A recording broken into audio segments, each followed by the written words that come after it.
այս վերջի հավաքը տարավականը եւ ապացույցն է, որ եկեղեցու կողմնակիցներ եւ եկեղեցու հակառակորդներ երկու մեդիաների կողմից հիմնական թեմա հայտարարված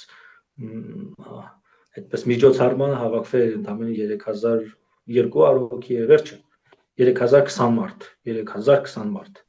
երկու կողմը միասին այն պարագայում որ սա հայտարարված է որպես համահայաստանյան օրակարգի իմ համար մեկ թեմա չեն կարող ասել որ ավելի շատ մարդ չէր տեղավորվում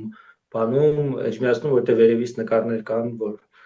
բաց տարածություն է եւ այդ տարածությունում շատ փոքրիկ էջմիածնի հնարավոր տարածքի շատ փոքրիկ հատվածում են մարդիկ որ խոսում այն մասին որ այնպես չի որ Գարեգին բն առանձնահատուկ մեծ ժողովրդականություն է վայելում եւ տեսեք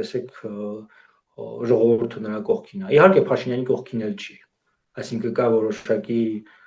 քաղաքական օրակարգ որ հայ ժողովրդի մեծ մասը այդ օրակարգի մեջ չկա եւ ինքը լրիվ ուրիշ դարդերի եւ լրիվ ուրիշ խնդիրների մեջ է